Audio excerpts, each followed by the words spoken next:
ओम शांति।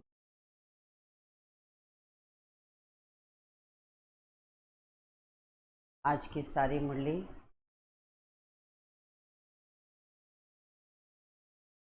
हम बच्चों को प्रेरित करती है बाबा कब बने। बने तो हैं, लेकिन निरंतर हमारी अवस्था ऊंचाई की ओर जाए। और ऊंचाई की ओर जाने का मतलब आत्मा के जो सातों गुण है उसका लेवल बढ़े।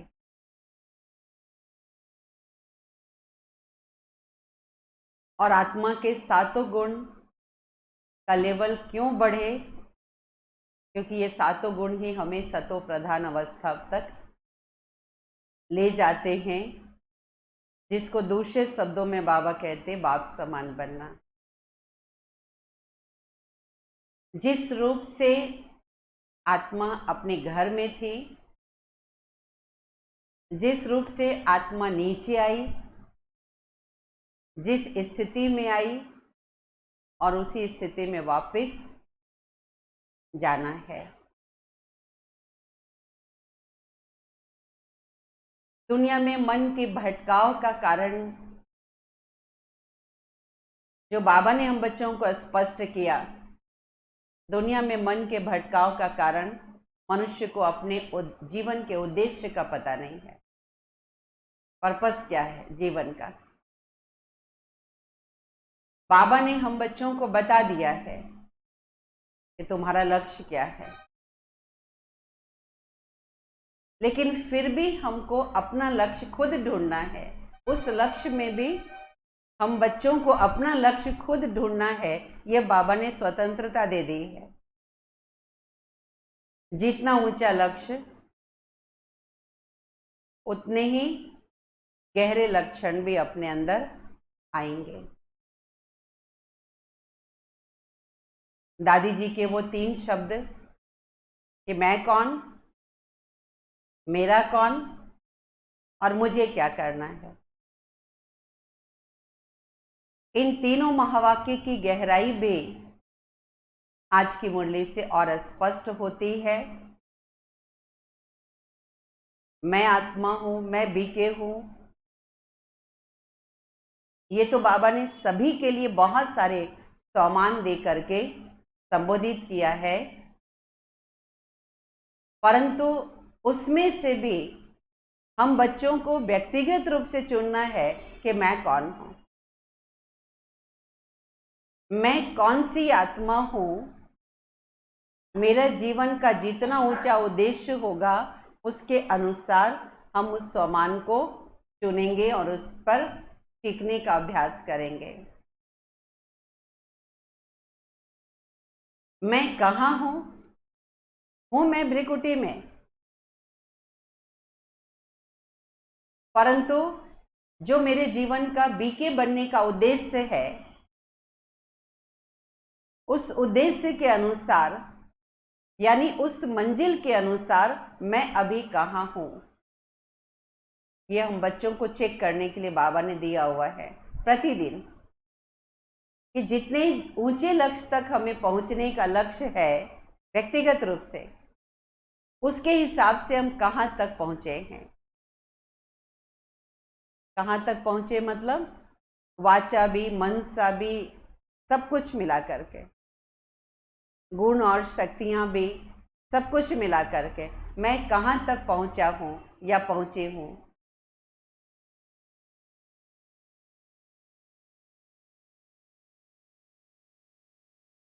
बी के एक मुरली से ही सभी बनते हैं, एक मुरली से ही सभी बीके बनते हैं। सारी राजधानी भी बीके से स्थापित होती है, परंतु हमारे चारों विषय ज्ञान, योग, सेवा और धारणा चारों हमें सहयोग देते हैं ब्राह्मण जीवन में निर्धारित किए गए मंजिल तक पहुंचने के लिए।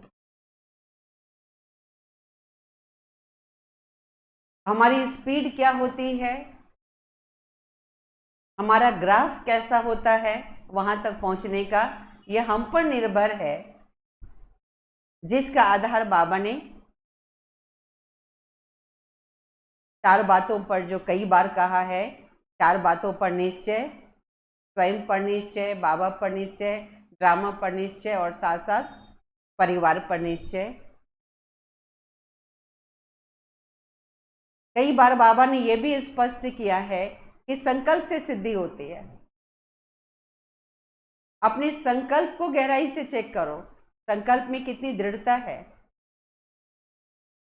परंतु कई बार बच्चे संकल्प भी करते हैं, परंतु खुशी का ग्राफ ऊपर नीचे होता रहता है। कारण संकल्प तो किया, चाहे स्व पुरुषार्थ का हो या सेवा का हो, संकल्प तो किया, लेकिन उसमें सफलता नहीं मिलती है। तो बहुत बच्चों का यह अनुभव है, सफलता मिलती जाती है, नशा चढ़ता जाता है, शक्तिशाली स्थिति बनती जाती है, लेकिन जहां सफलता कम मिलती है या नहीं मिलती है तो फिर वो कई बार मंजिल से भी भटक जाते हैं, लक्ष्य ही चेंज कर लेते हैं। शायद मेरा ड्रामा में यही पार्ट है, या शायद बाबा की मेरे ऊपर मेहरबानी नहीं है, या कई बार परचिंतन की ओर भी चले जाते, उसके कारण मेरी अवस्था, उसके कारण मेरी अवस्था, उसके कारण मेरा ये कार्य। परंतु आज बाबा ने और उस बात को स्पष्ट किया है कि सफलता का आधार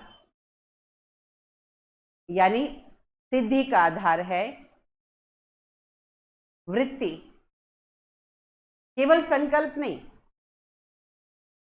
संकल्प केवल नहीं, लेकिन वृत्ति। अब दिन भर हम बच्चे अपने आप की चेकिंग करें, दिन भर में मेरी वृत्ति मेरे स्व परिवर्तन के उद्देश्य या मेरी सेवा के उद्देश्य में मेरी वृत्ति किस प्रकार से है और कैसे उसको मजबूत करें। हम बच्चों का ही एग्जाम्पल श्री कृष्ण का दिखाते हैं कि कैसे शिशुपाल ने खूब गालियां दी, लेकिन सुदर्शन चक्र चलता रहा, चेहरे पर मुस्कुराहट, बहुत बड़ी तपस्या है। गाली सुनते हुए भी अपमानजनक शब्द कान के अंदर न जाए, उमंग उत्साह के लहर में वायरस का काम न करे, इतनी गहरी प्रैक्टिस हो स्वचिंतन की, तब जाकर ऐसी प्रवृत्ति वालों पर विजय पा सकते हैं। 99 तक गाली सुने,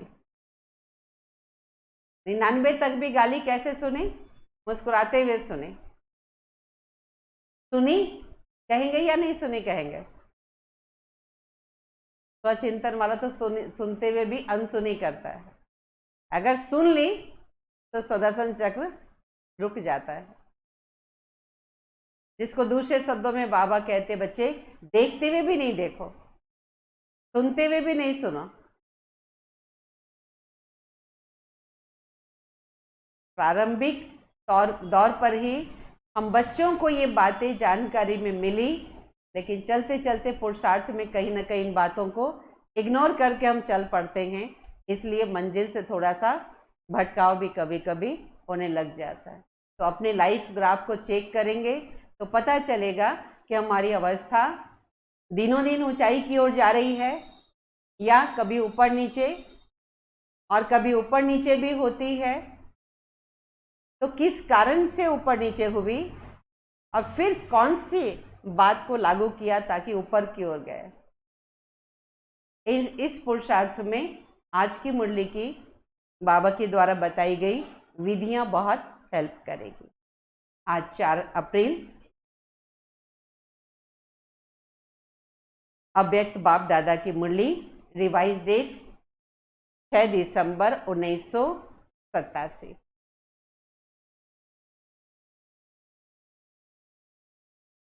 दादी जी के, परम आदरणीय गुलजार दादी जी के उस महावाक्य को भी याद रखेंगे मुरली सुनते समय। दादी जी की बहुत बड़ी विशेषता, ऐसे तो सभी दादियों की विशेषता, लेकिन उनकी और विशेषता एकाग्रता। थोड़ा भी, जितना कम हिलना डुलना हो मुरली के समय, और नजर भी इधर उधर न जाए। शारीरिक स्थिरता मानसिक स्थिरता को बढ़ाने में सहयोग देती है, क्योंकि अभी दूसरा कोई काम नहीं है, इसलिए थोड़ी भी नजर इधर उधर न जाए। आज बाप दादा अपने चारों ओर के होली हंसों की सभा देख रहे थे।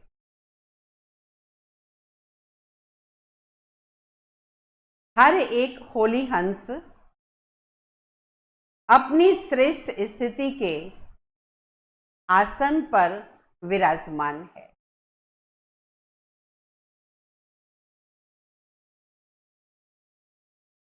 सभी आसनधारी होली हंसों की सभा सारे कल्प में अलौकिक और न्यारी है।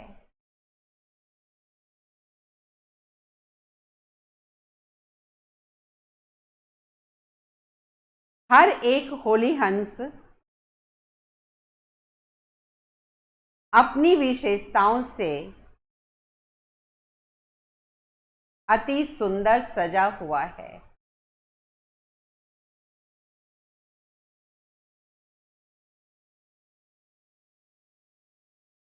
विशेषताएं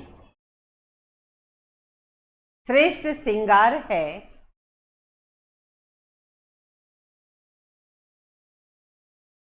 सजे सजाए हंस,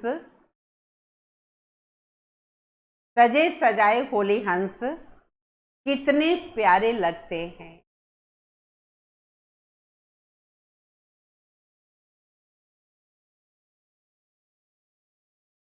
बाप दादा हर एक की विशेषताओं का श्रृंगार देख हर्षित हो रहे हैं। हंस की कौन कौन सी विशेषता होती है, और उन विशेषताओं पर बाबा का ध्यान आज विशेष है। हर एक के अंदर हंस मोती चुगता कंकड़ को एक तरफ करता है, हंस पवित्र होता है, हंस की निर्णय शक्ति बहुत प्रबल होती है, परखने की शक्ति बहुत अच्छी होती है। जो करना है उस पर ध्यान रहता है, जो नहीं करना उस पर ध्यान नहीं रखता।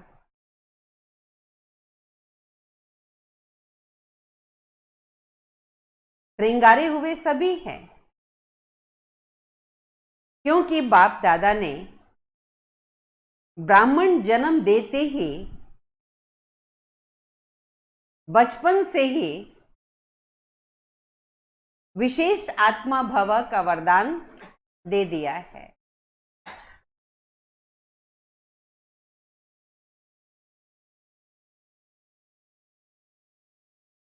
नंबरवार होते हुए भी लास्ट नंबर भी विशेष आत्मा है।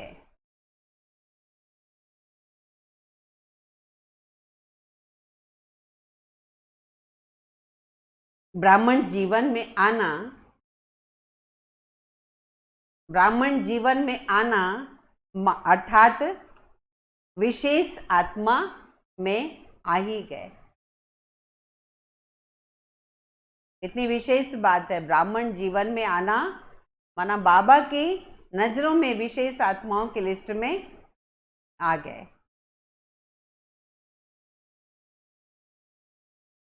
ब्राह्मण परिवार में चाहे लास्ट नंबर हो,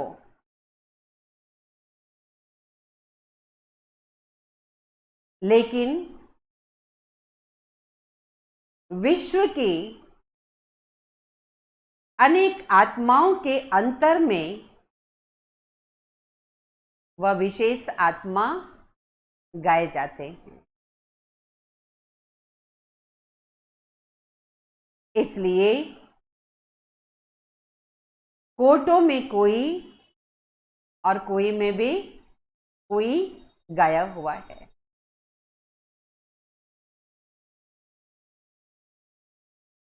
तो ब्राह्मणों की सभा अर्थात विशेष आत्माओं की सभा, इस सभा में कोई जनरल बैठ ही नहीं सकता। बिना उद्देश्य वाला बैठ भी जाएगा तो बैठे हुए नहीं रह सकता, बैठते हुए भी बुद्धि भटकेगी और ज्यादा दिन आ भी नहीं सकता। कि बाबा नशा चढ़ा रहे हैं कि आप सेलेक्टेड विशेष आत्मा हो, ब्राह्मण बनना इतना साधारण नहीं है। अव्यक्त बाप दादा की लास्ट मुरलियों में भी बाबा ने बार बार याद दिलाया, माला का पहला मंत्र भी बाबा को उतना ही प्रिय है जितना लास्ट मंत्र का। बाबा का प्यार सभी पर बराबर बरसता है, बस रिसीव करने में नंबरवार बन जाते हैं। तो आज बाप दादा देख रहे थे विशेषताओं का श्रृंगार। बाप ने तो सभी को समान एक जैसा कराया है, लेकिन कोई उस श्रृंगार को धारण कर समय प्रमाण कार्य में लगाते हैं,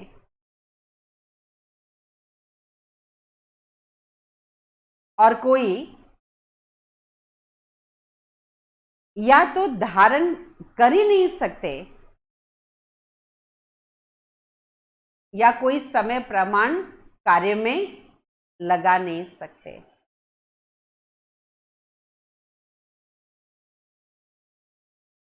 जैसे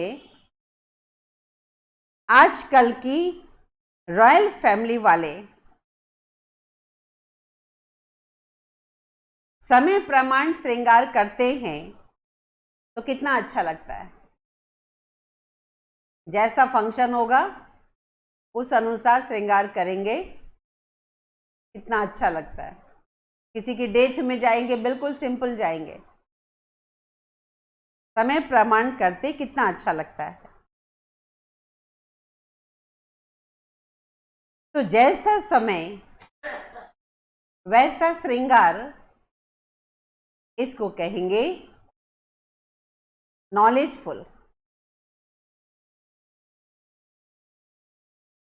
आजकल श्रृंगार के अलग अलग सेट रखते हैं ना,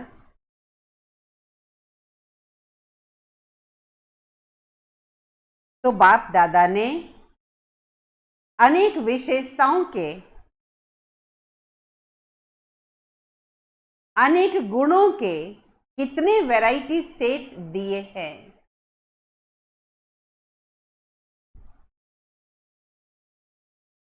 चाहे कितना भी अमूल्य श्रृंगार हो, चाहे कितना भी अमूल्य श्रृंगार हो, लेकिन समय प्रमाण अगर नहीं हो तो क्या लगेगा।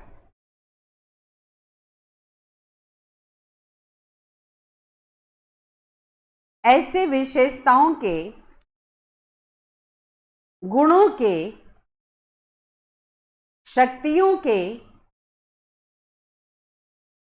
ज्ञान रत्नों के अनेक श्रृंगार बाप दादा ने सभी को दिए हैं। जैसे सारे दिन भर की दिनचर्या को भी देखें, कौन सा गुण किस समय यूज आना चाहिए, कब शांत और गंभीर रहना चाहिए, कब हंसना बोलना चाहिए सारे दिन भर में, तो लगेगा ना सुबह से लेकर रात तक कौन से गुण का उपयोग इस समय और कौन से गुण का उपयोग समय, है ना। जैसे सवेरे सवेरे जितना शांत रहे वो गुण उस समय ज़्यादा सुटेबल है ना, सुबह भी और शाम को भी, जितना गंभीरता हो उस समय, जितना अंतर्मुखता हो उस समय। गुण सारे ही हैं लेकिन सबका अलग अलग। कौन सी शक्ति का उपयोग किस समय, कहाँ सहन करना है, कहाँ समाना है। तो ये बाबा इशारे इशारे में हमारी दिनचर्या को और परफेक्ट बनाने के लिए बता रहे हैं। भल सब श्रृंगार है, लेकिन हर एक विशेषता व गुण का महत्व समय पर होता है। होते हुए भी समय पर कार्य में नहीं लगाते तो अमूल्य होते हुए भी उसका मूल्य नहीं होता।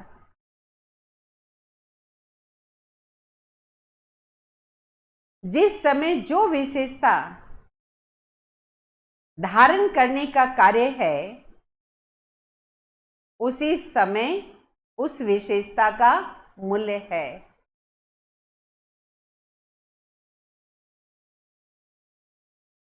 जैसे कंकड़, हंस क्या करता है, जैसे हंस कंकड़ और रत्न दोनों को परख अलग अलग करके धारण करता है। कंकड़ को छोड़ देता है, बाकी रत्न मोती धारण करता है।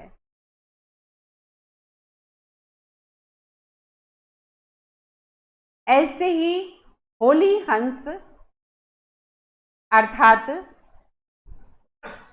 समय प्रमाण विशेषता व गुण को परख कर उसी समय उसे यूज करे।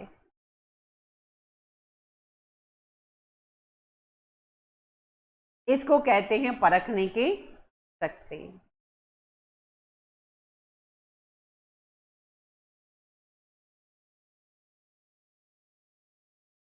तो इसे कहते हैं परखने की शक्ति, निर्णय करने की शक्ति वाला होली हंस। ग्रहण करने के पहले ही परख लिया, बिना परखे ग्रहण कर लिया, फिर मुंह में गड़ रहा है, कुछ रिएक्शन हो रहा है, तब उसको त्यागा, वो नहीं। पहले परख कर फिर ग्रहण किया। तो परखना और निर्णय करना, यही दोनों शक्तियां, क्या रोल होता है दोनों का? परखना और निर्णय करना, यही दोनों शक्तियां आगे बढ़ाने का कार्य करती है। पहले परखे नहीं, कदम बढ़ा दिया और फिर बाद में धोखा होता है तो कितना समय उसमें बर्बाद होता है।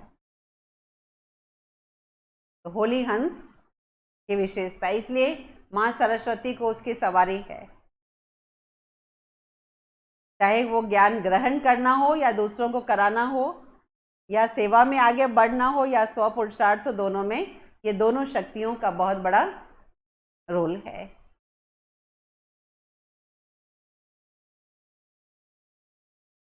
तो हर एक होली हंस अपनी इन दोनों शक्तियों को चेक करे।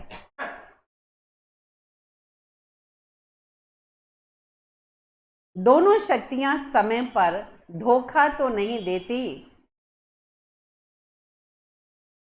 अपने संस्कारों को समझने में धोखा और दूसरे के संस्कारों को समझने में धोखा। यही दोनों बातें ब्राह्मण जीवन के खुशी उमंग उत्साह को बढ़ाने का आधार है या कम करने का आधार है, परखने की शक्ति।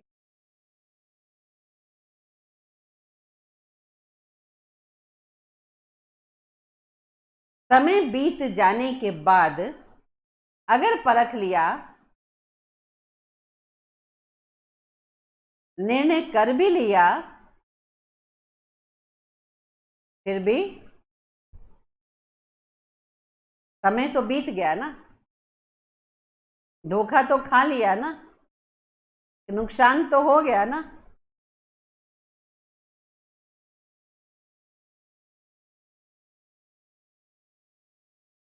जो नंबर 1 होली हंस है, उन्हों की ये दोनों शक्तियां सदा समय प्रमाण कार्य करती है। दुनिया में लोग धोखा क्यों खाते हैं? किसी की एक विशेषता देखी तो कह देते ये तो बहुत ही अच्छा है, एक कमी देखी ये तो बहुत ही गलत है। लेकिन बाबा कहते उस दृष्टि से देखो, अच्छे सभी हैं, लेकिन बहुत शब्द लगाना बहुत बड़ी भूल हो जाती है, जिसका इफेक्ट हमारे निर्णय शक्ति पर पड़ता है, परखने की शक्ति पर पड़ता है। अंधविश्वास, अपने ऊपर भी ब्लाइंड फेथ या दूसरों पर भी अंधविश्वास हो जाता है। दूसरों के पास तो आध्यात्मिक शक्ति नहीं है, हम बच्चों के पास आध्यात्मिक ज्ञान है, आध्यात्मिक शक्ति है, जिसका बाबा कहते उपयोग करते हुए चेक करो। पहले चाहिए परखने और निर्णय करने की शक्ति, बाद में नहीं। बाद में तो धोखा खाया।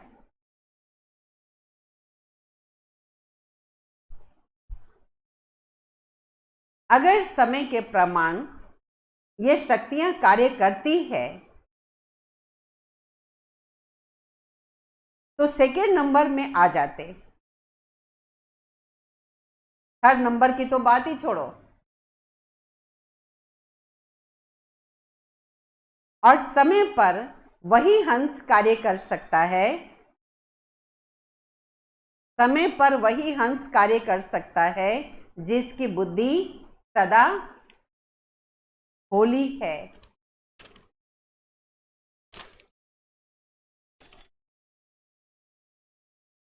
होली का अर्थ सुनाया ना,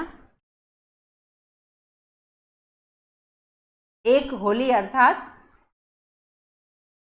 पवित्र,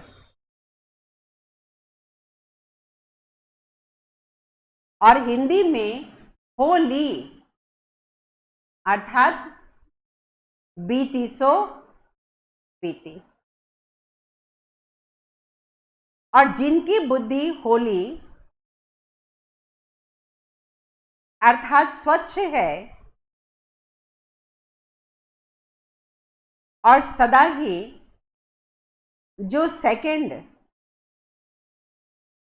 जो परिस्थितियां बीत गई वह होली, जो सेकंड, जो परिस्थितियां बीत गई वह होली, यह अभ्यास है सदैव। अभ्यास सभी को है, लेकिन बाबा ने अंडरलाइन कराया सदैव, जिसका यह अभ्यास है, ऐसी बुद्धि वाले सदा होली अर्थात रूहानी रंग में रंगे हुए हैं, रंगे हुए रहते हैं। सदा ही बाप के संग के रंग में रंगे हुए हैं।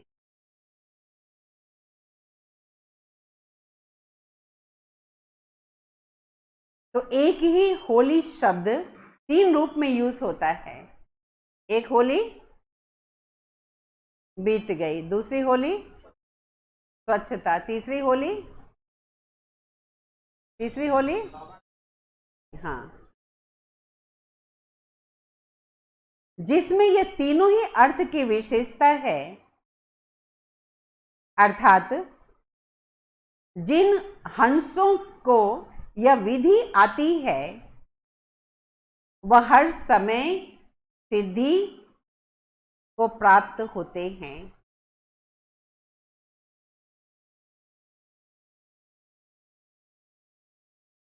तो आज बाप दादा होली हंसों की सभा में सभी होली हंसों की यह विशेषता देख रहे हैं,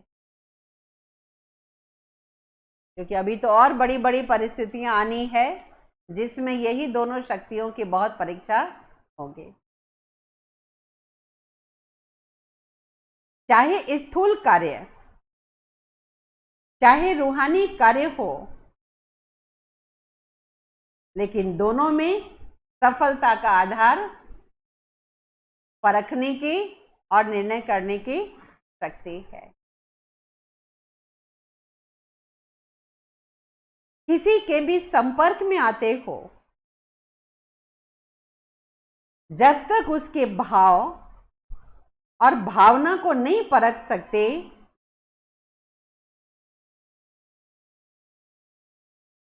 और परखने के बाद यथार्थ निर्णय नहीं कर सकते,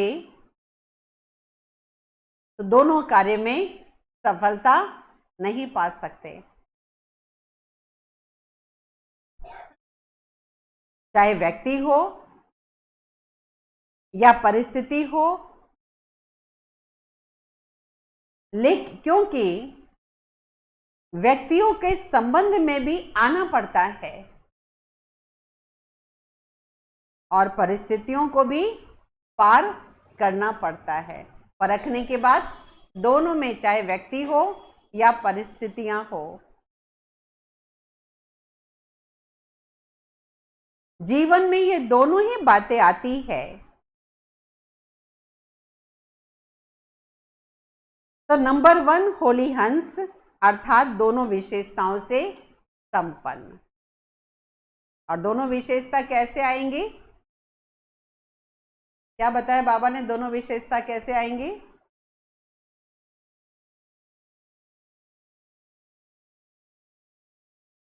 कौन रिपीट करेंगे? होली की बाबा ने जो विशेषताएं बताई, हाँ, जो बीत गई एक सेकंड में उसे लगाओ, नहीं तो जितने समय तक वो बात मन पर असर करती है, मन पर असर न करे। मन पर असर करेगी तो परखने की शक्ति को डिस्टर्ब करेगी, निर्णय करने की शक्ति भी तभी डिस्टर्ब होगी।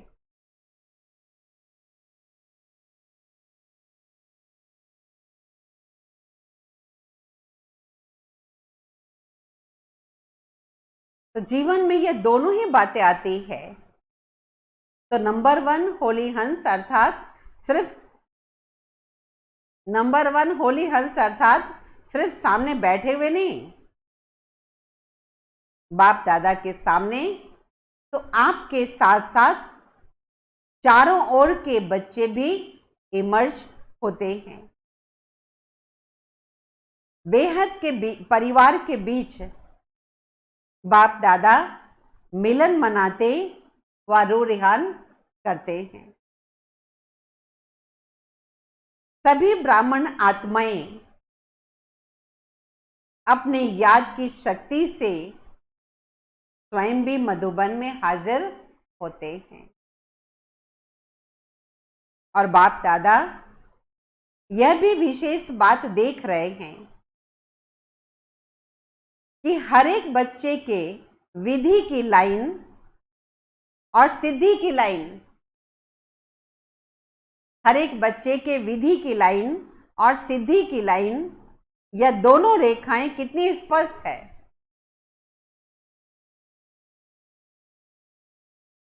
आदि से अब तक विधि कैसी रही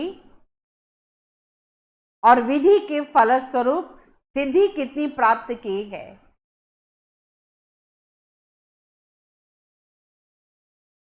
यह दोनों रेखाएं कितनी स्पष्ट है और कितनी लंबी, अर्थात विधि और सिद्धि का खाता कितना यथार्थ रूप से जमा है।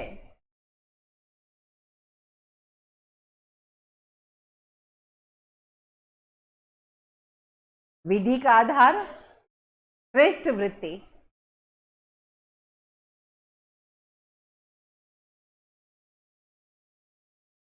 जैसे कोई खाना बनाते हैं, चाहे हलवा ही बनाते हैं, तो विधि तो जाना, लेकिन उस विधि को भी, उसका जो व्यवहारिक रूप है वो क्या है, उसको घुमाते रहना। यही बाबा कहते विधि का आधार है श्रेष्ठ वृत्ति। जिन बातों की स्मृति बाबा ने दिलाई उन बातों की स्मृति में उस कार्य की सिद्धि जब तक नहीं हो तब तक अंत तक उसे स्मृति में स्थित रहना। चाहे कितनी भी बातें आए लेकिन वृत्ति हमारी उससे हिले नहीं। यह है यथार्थ विधि। अपना उमंग उत्साह कम नहीं हो।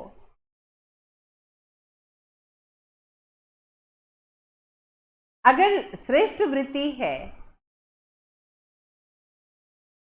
तो यथार्थ विधि भी है, और यथार्थ विधि है तो सिद्धि श्रेष्ठ तो है ही।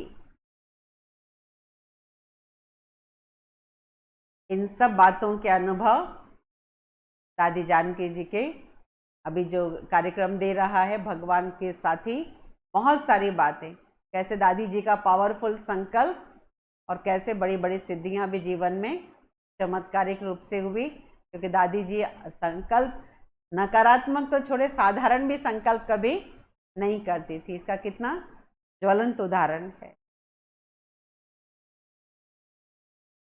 तो विधि और सिद्धि का बीज वृत्ति है। श्रेष्ठ वृत्ति सदा भाई भाई की आत्मिक वृत्ति हो, यह तो मुख्य बात है।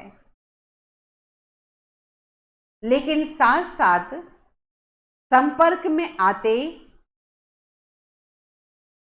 हर आत्मा के प्रति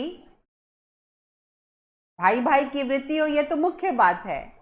लेकिन संपर्क में आते हर आत्मा के प्रति कल्याण की, स्नेह की, सहयोग की, निस्वार्थपन की निर्विकल्प वृत्ति हो। निर्व्यर्थ वृत्ति हो।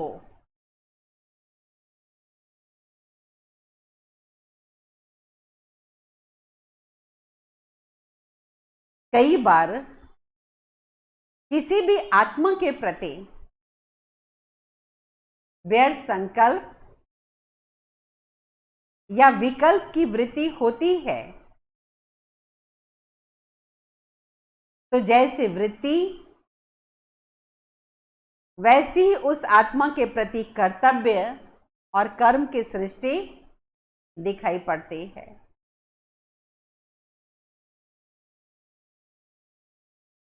कभी कभी बच्चों का सुनते भी हैं और देखते भी हैं। वृत्ति के कारण वर्णन भी करते हैं, चाहे वह कितना भी अच्छा कार्य करे, स्थूल रूप से चाहे वह कितना भी अच्छा कार्य करे, लेकिन वृत्ति व्यर्थ होने के कारण सदा ही उस आत्मा के प्रति वाणी भी ऐसी ही निकलती है कि यह तो है ही ऐसा, होता ही ऐसा है। तो यह वृत्ति उनके कर्म रूपी सृष्टि वैसा ही अनुभव कराती है। माना ऊपर ऊपर से व्यवहार अच्छा कर भी रहे हैं, लेकिन उस आत्मा के प्रति वृत्ति नकारात्मक है, तो फिर वैसा ही अनुभव कराते हैं। जैसे आप लोग इस दुनिया में आंखों की नजर के चश्मे का दृष्टांत देते हैं कि जैसा चश्मा वैसी सृष्टि दिखाई देगी। जिस रंग का चश्मा पहनेंगे वहां वही दिखाई देगा। ऐसे यह जैसी वृत्ति होती है तो वृत्ति दृष्टि को बदलती है, और दृष्टि सृष्टि को बदलती है। अगर वृत्ति का बीज सदा ही श्रेष्ठ है तो विधि और सिद्धि सफलतापूर्वक है ही। इसलिए पहले वृत्ति के फाउंडेशन को चेक करो।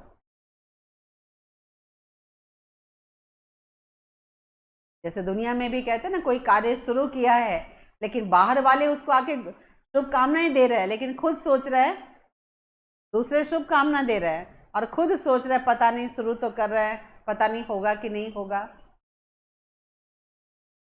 तो इसको श्रेष्ठ वृत्ति कहा जाता है। अगर किसी संबंध संपर्क में श्रेष्ठ वृत्ति के बजाय मिक्स है, फिर भल कितनी भी विधि अपनाओ, सिद्धि नहीं होगी, क्योंकि बीज है ही वृत्ति और वृक्ष है विधि। बीज है वृत्ति, वृक्ष है विधि और फल है सिद्धि। पूरी मुरली के सार को एक वृक्ष का चित्र बनाकर लिख सकते हैं। अगर बीज कमजोर है तो वृक्ष चाहे कितना भी विस्तार हो, लेकिन सिद्धि रूपी फल नहीं निकलेगा। बीज कमजोर है, माना वृत्ति कमजोर है, तो विधि विधान कितना भी बड़ा कर ले, कोई सिद्धि को प्राप्त करने के लिए कितनी भी मेहनत कर ले, लेकिन फल उसमें नहीं निकल सकता है। इसी विधि और इसी वृत्ति और विधि के ऊपर बाप दादा बच्चों के प्रति एक विशेष रुझान कर रहे थे। स्व उन्नति के प्रति या सेवा की सफलता के प्रति एक रमणीक स्लोगन रुझान में बता रहे थे। आप सभी एक स्लोगन एक दो में कहते भी हो, हर कार्य में पहले आप। यह स्लोगन याद है ना? हर कार्य में पहले आप। तो एक है पहले आप और दूसरा है पहले मैं। किस बात में पहले मैं हो और किस बात में पहले आप हो, यह भी बाबा ने स्पष्ट किया। फिर कहीं कहीं गड़बड़ होती है, जहां पहले मैं वहां पहले आप, जहां पहले आप वहां पहले मैं।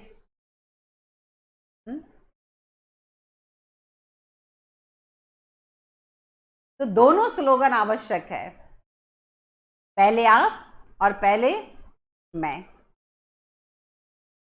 लेकिन बाप दादा रुझान करते मुस्कुरा रहे थे। जहां पहले मैं होना चाहिए वहां पहले आप कर देते, और जहां पहले आप करना चाहिए वहां पहले मैं कर देते, बदली कर देते हैं। जब कोई स्व परिवर्तन की बात आती है तो कहते हैं हाँ पहले आप, या बदले तो मैं बदलूं। तो पहले आप हुआ ना। और जब कोई सेवा का व कोई ऐसी परिस्थिति को सामना करने का चांस बनता है तो कोशिश करते हैं पहले मैं भी तो कुछ हूं, मुझे भी तो कुछ मिलना चाहिए। तो जहां पहले आप कहना चाहिए वहां मैं कह देते। सदा स्वमान में स्थित हो, दूसरे को सम्मान देना, अर्थात पहले आप करना।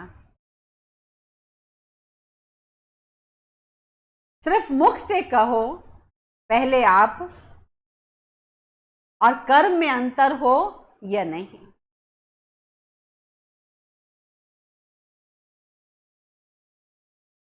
स्वमान में स्थित हो, स्वमान देना है,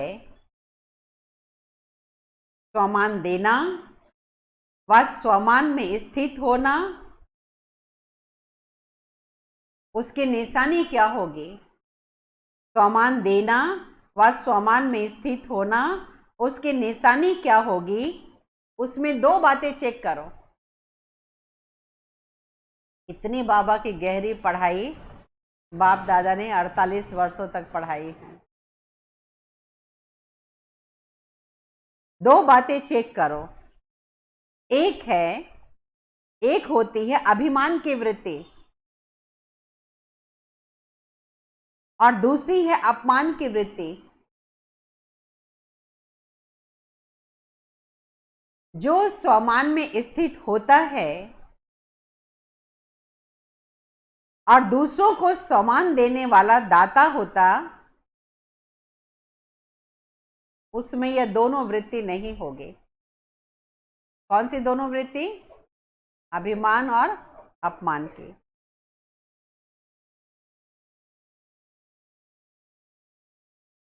यह तो करता ही ऐसा है, यह तो होता ही ऐसा है, यह भी रॉयल रूप का उस आत्मा का अपमान है। समझा?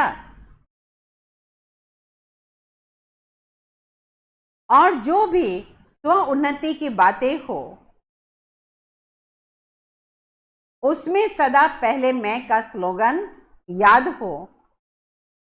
पहले मुझे बदलना है, याद हो।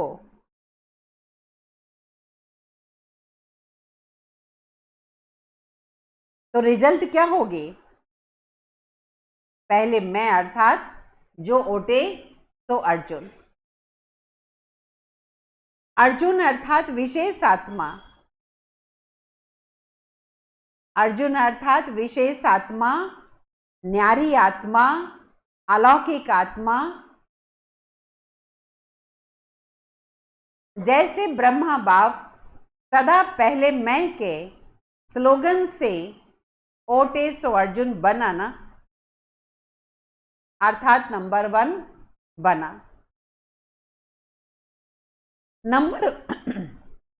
नंबर 1 का सुनाया, नंबर 1 डिवीजन। वैसे नंबर 1 तो एक ही होगा ना, तो स्लोगन है दोनों जरूरी। कौन से दोनों स्लोगन? पहले आप और पहले मैं। लेकिन सुनाया ना, नंबर किस आधार पर बनते? स्व परिवर्तन की बात हो, पहले मैं। जो समय प्रमाण कोई भी विशेषता को कार्य में नहीं लगाते, तो नंबर पीछे हो जाता है। समय पर जो कार्य में लगाता है वह विन करता है, अर्थात 1 हो जाता है। तो चेक करो, क्योंकि इस वर्ष स्व की चेकिंग की बातें सुना रहे हैं।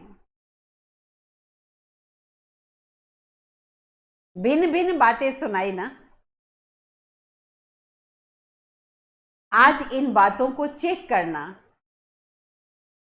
आपके बजाय मैं और मैं के बजाय आप तो नहीं कर लेते। इसको कहते हैं यथार्थ विधि। यह है विधि से सिद्धि, कि दूसरों के संस्कारों में भी परिवर्तन कब होगा? पहले खुद में परिवर्तन करने में पहले आपका, पहले मैं कहो।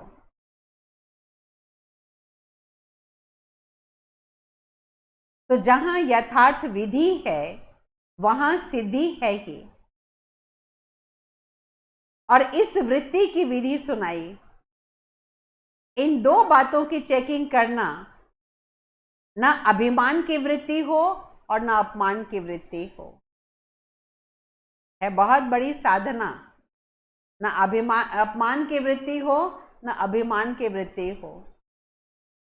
दूसरों के प्रति कल्याण की भावना हो, रहम की भावना हो, आगे बढ़ाने की भावना हो, लेकिन अभिमान वश नहीं, अपमान वश नहीं। जहां ये दोनों की अप्राप्ति है, वहां ही स्वमान की प्राप्ति है।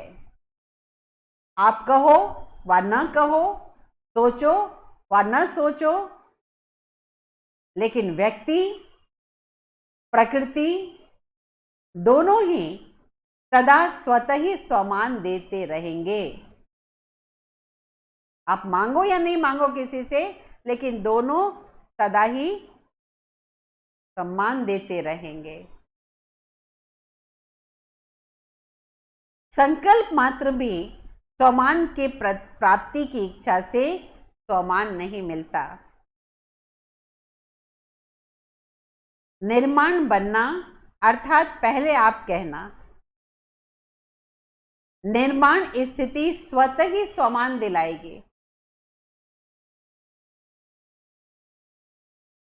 स्वमान की परिस्थितियों में पहले आप कहना अर्थात बाप समान बनना।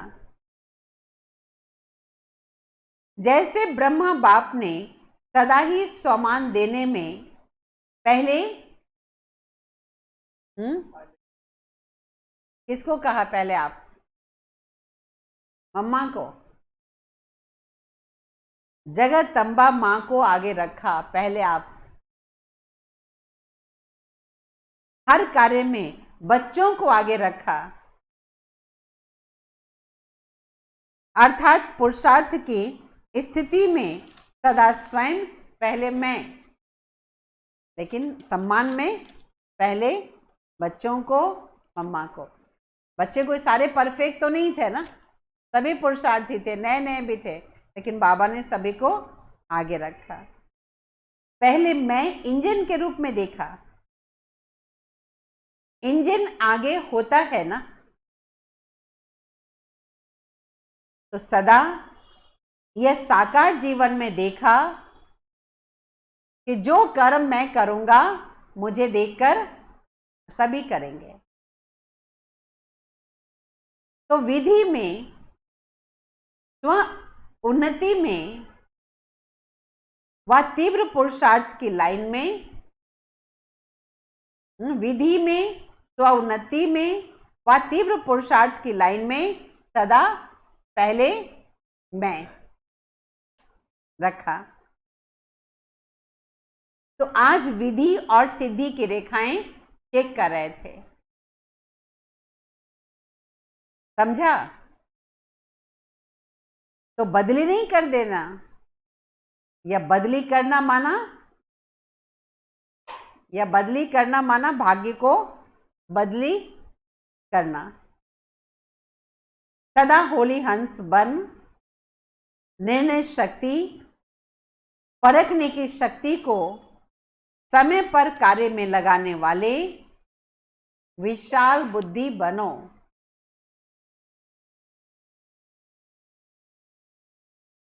और सदा वृत्ति रूपी बीज को श्रेष्ठ बनाए। विधि और सिद्धि सदा श्रेष्ठ अनुभव करते चलो।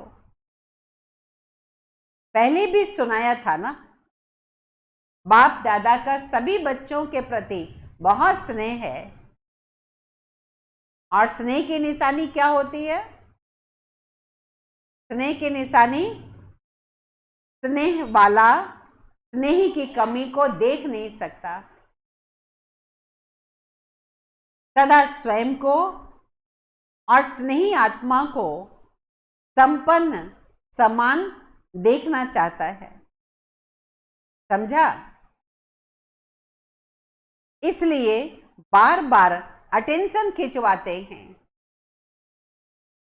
चेकिंग कराते हैं। यही संपन्न बनाने का सच्चा स्नेह है। अच्छा, सभी तरफ से पुराने बच्चे मेजॉरिटी में हैं। पुराना किसको कहते हैं जानते हो ना? पुराना किसको कहते हैं? बाबा ने क्यों पूछा पुराना किसको कहते, जानते तो हो ना? बोलिए।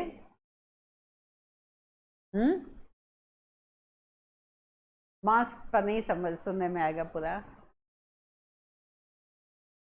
पुराना किसको कहते हैं? कई बार तो होता है कब से ज्ञान में आए, कहेंगे इतने साल से ज्ञान में आए, लेकिन कईयों के तो बाबा की जो सवेरे से लेकर शाम तक की मर्यादा है उस पर ही कई बार ढीले ढाले होते हैं। कोई कोई जगह जाकर कभी हाथ उठवाना होता, भाई खान पान की शुद्धि कितनी है, तो उसमें भी बहुतों का परफेक्ट नहीं है।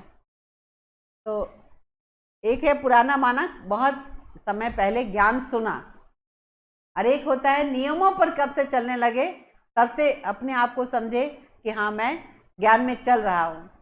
ज्ञान सुना अलग बात है, लेकिन ज्ञान में चल कब से रहे हैं, या दूसरे शब्दों में कहें कि ज्ञान उनके अंदर कब से चल रहा है।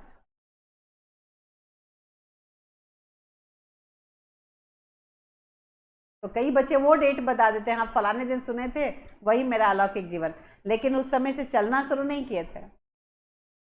फिर भी बाबा के दृष्टिकोण में बाप दादा पुरानों को कहते हैं।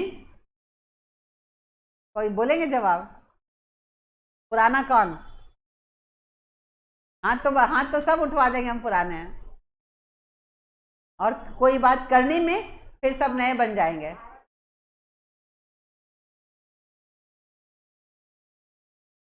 आज बाबा ने कहा है सब बातों में पक्के, पुराने अर्थात जो सब बातों में पक्के। अनुभव भी पक्का बनाता है, ऐसा कच्चा नहीं जो जरा भी माया बिल्ली आवे और घबरा जावे। अकबर बिरबल की बात में है ना कि भाई उसने कहा कि बिल्ली बहुत चंचल है, बोला नहीं कैसे चंचल है, देखो मैं स्थिर करता हूँ। अकबर ने स्थिर किया और बिरबल ने तुरंत उसके सामने एक चूहा ला दिया, बस वो बिल्ली दौड़ गई उसके पीछे। तो ऐसा कच्चा नहीं जो जरा सी माया आवे बिल्ली आवे और घबरा जावे। तो सभी पुराने, बाबा के पुराने बच्चों से मिलने वाला ये टर्न है। बाबा पूछते सभी पुराने पक्के आए हो ना? मिलने का चांस लेने के लिए तो सभी पहले मैं में किया, कोई हर्जा नहीं, लेकिन हर कार्य में कायदा और फायदा है ही। ऐसे भी नहीं कि पहले मैं, तो इसका मतलब 1000 आ जाए। उस समय तो ओम शांति भवन केवल था। ऐसे भी नहीं 1000 आ जाए। साकार सृष्टि में कायदा भी है, फायदा भी है। अव्यक्त वतन में कायदे की बात नहीं, कायदा बनाना नहीं पड़ता है, जितने आ जाए। अव्यक्त मिलन के लिए मेहनत लगती है और साकार मिलन तो सहज हो जाता है, इसलिए भाग आते हैं। लेकिन समय प्रमाण जितना कायदा उतना फायदा होता है। ये उस समय की मुरली है। उसके पिछले साल शायद बाबा बहुत समय तक नहीं आए थे, और उसके बाद जब बाबा का टर्न हुआ तो खूब संख्या में आ गए थे। तो बाबा ने इशारे में ये बात समझाई कि भले पधारे लेकिन कायदे अनुसार आते तो आपको फायदा ज़्यादा मिलता।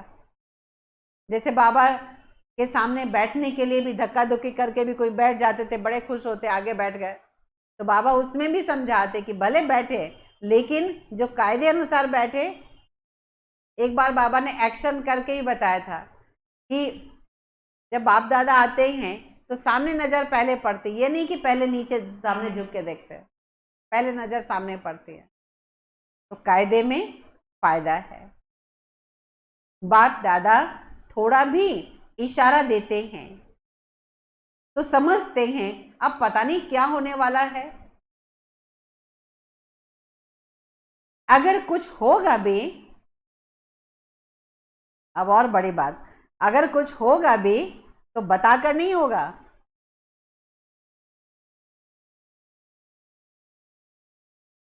साकार बाप अव्यक्त हुए तो बताकर गए क्या?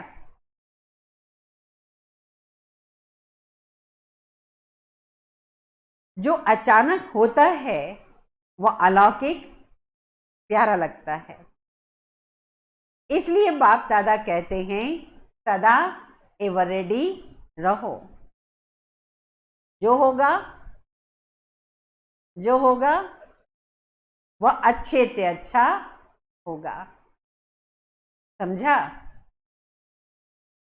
अच्छा। सर्व होली हंसों को सर्व विशाल बुद्धि श्रेष्ठ स्वच्छ बुद्धि धारण करने वाले बुद्धिमान बच्चों को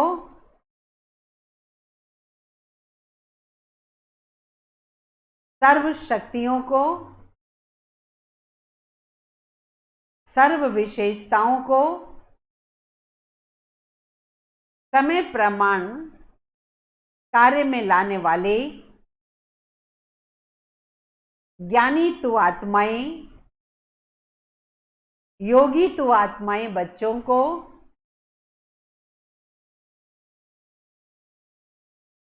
सदा बाप समान संपन्न बनने के उमंग उत्साह में रहने वाले संपन्न बच्चों को बाप दादा का याद प्यार और नमस्ते। रूहानी बच्चों की रूहानी बाप दादा को याद प्यार, गुड मॉर्निंग, नमस्ते। देखते कोई कोई झुटका भी खा रहे होते हैं, लेकिन ये बाबा के महावाक्य सुनते ही सब अलर्ट हो जाते हैं, क्योंकि याद प्यार देना और लेना सबसे ज़्यादा सबको अच्छा लगता है। उस समय कोई भी नींद में नहीं होता और कहीं भी नहीं होता है, और समय भले, क्योंकि सबसे ज़्यादा संबंध बाबा का प्यारा बाप के रूप का, टीचर वाला थोड़ा सा पढ़ाई और प्रेशर वाला हो जाता है। इसलिए याद प्यार देने समय नींद खुली जाती है। माइक वाली आवाज़ नहीं सुन रही है, लेकिन बगल वाले ने याद प्यार बोला। ये भी बाबा ने बहुत अच्छी विधि बनाई हुई है। चलिए, वरदान। मालिकपन की स्मृति द्वारा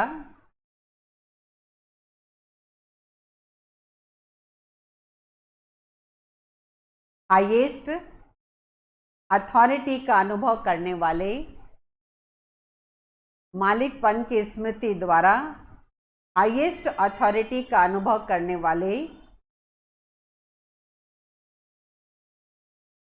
कंबाइंड रूपधारी भव।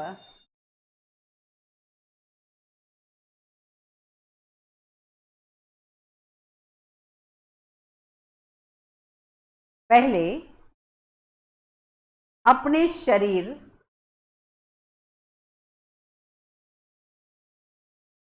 और आत्मा के कंबाइंड रूप को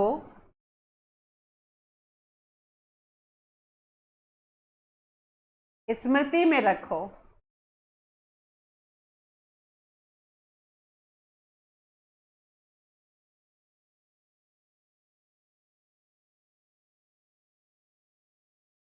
शरीर रचना है,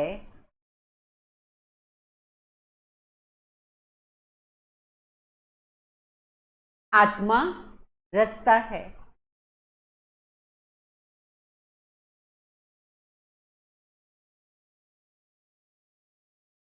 इससे मालिकपन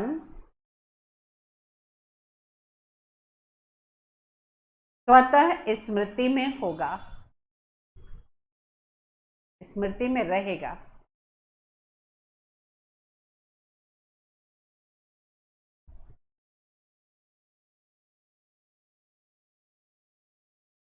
मालिकपन की स्मृति से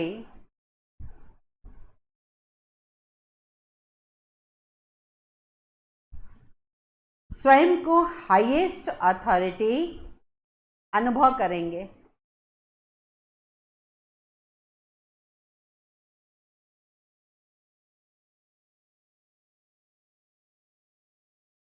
शरीर को चलाने वाले होंगे।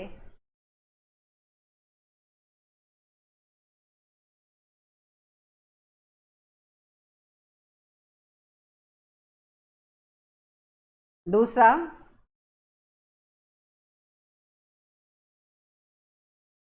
बाप और बच्चा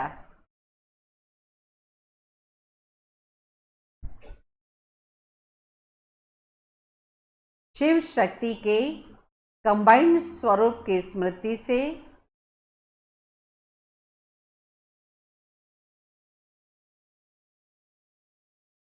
माया के विघ्नों को अथॉरिटी से पार कर लेंगे।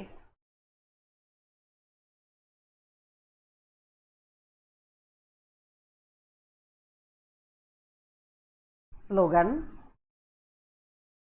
विस्तार को सेकंड में समाकर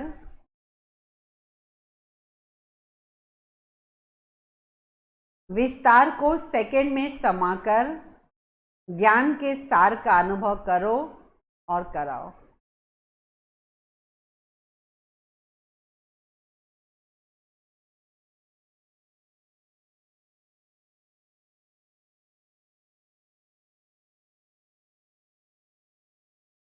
इतनी महत्वपूर्ण बातें बाबा ने आज ध्यान पर दिलाई है। फिर से पुराने अर्थात सब बातों में पक्के और विधि से सिद्धि। विधि क्या है? समय पर विशेषताओं को लगाओ। परखने की शक्ति और निर्णय करने की शक्ति, ये दो शक्तियां होली हंस की निशानी। हाँ, पहले यूज करो इसे। होली हंस की ये दो शक्तियां बहुत बड़ी विशेषता है। बाद में परखे तो आगे के लिए पहले लगाने की बात है, लेकिन अभी तो मिस कर गए ना। पहले अलर्ट होकर उसे यूज करो। बाबा ने ब्रह्मा बाबा का मिसाल दिया, पहले मैं और पहले आप। ये दो स्लोगन को भी यथार्थ रूप से यूज करो। बच्चे भूल करते हैं, जहाँ पहले मैं कहना चाहिए वहाँ पहले आप, और जहाँ पहले आप कहना चाहिए वहाँ पहले मैं, और इसके कारण अपमान और अभिमान की फीलिंग आती है। जो स्वमान में रहेगा उसको अभिमान और अपमान की फीलिंग से वो परे रहेगा।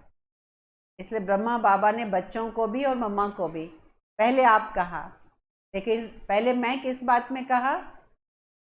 स्वयं को बदलना है, उसमें पहले। दूसरे को बदलने की विधि में भी बाबा ने कहा कि उसके प्रति कल्याण की भावना हो, रहम की भावना हो, स्नेह की भावना हो, निस्वार्थपने की भावना हो। उस भावना से ओतप्रोत वृत्ति होगी तो उसमें परिवर्तन की सिद्धि अवश्य आएगी। लेकिन पहले अपनी वृत्ति को चेक करो। वृत्ति सही नहीं है और ऊपर ऊपर बहुत बड़ा प्रयास करे, लेकिन वृत्ति सही नहीं है तो सिद्धि का फल उसमें नहीं निकल सकता है। बाबा ने चेक किया हम बच्चों का, विधि से सिद्धि, सिद्धि की लाइन कैसी है और विधि की लाइन कैसी है। तो ये यथार्थ चेकिंग, बहुत गहरी बातें बाबा ने आज कही है। एक बार मुरली को कई बार पढ़कर चिंतन करके कि कैसे हम अपने आप को चेक करें। हमारी कहीं ना कहीं विधि में कमी है। जितना बाबा चाहते हैं और जितना हम चाहते हैं उतना अपने आप को हम आगे नहीं बढ़ा पाते। कहीं ना कहीं विधि में कमी है, और विधि में कमी में या तो जानकारी की कमी में रुकावट आती है, और या फिर अपने अहंकार, कहीं ना कहीं अपना देह भान। अहंकार तो एक बड़ी बात है, लेकिन देह भान भी कहीं ना कहीं अपनी विशेषताओं का, अपनी बुद्धि का, अपने विचार का, कोई ना कोई चीज़ का अभिमान हमें अपने इस सूक्ष्म चेकिंग तक जाने नहीं देता है। उसको मतलब मुख्य कमी तक हम नहीं पहुंच पाते। तो कई बार बाबा से भी कई बच्चे नाराज होने लग जाते हैं, नहीं बाबा मेरे साथ ऐसा ठीक नहीं करता है, ये मेरी व्यवस्था ठीक नहीं, मेरा रोल ठीक नहीं, मेरे साथ ड्रामा ठीक नहीं।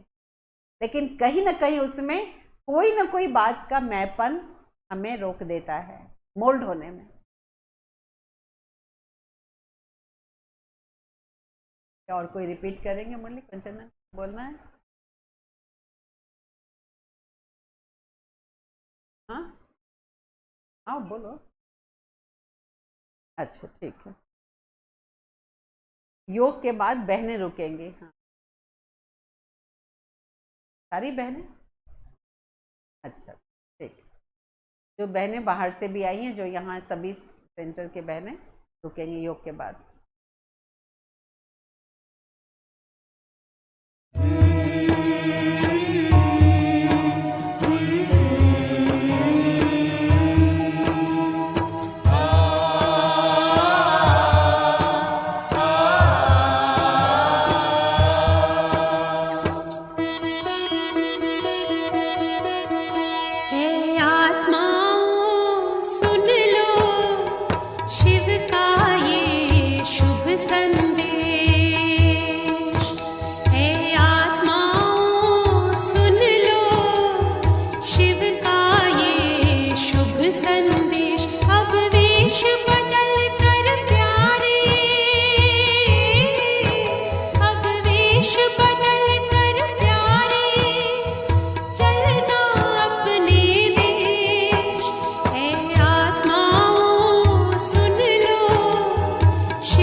शिव का ये शुभ संदेश।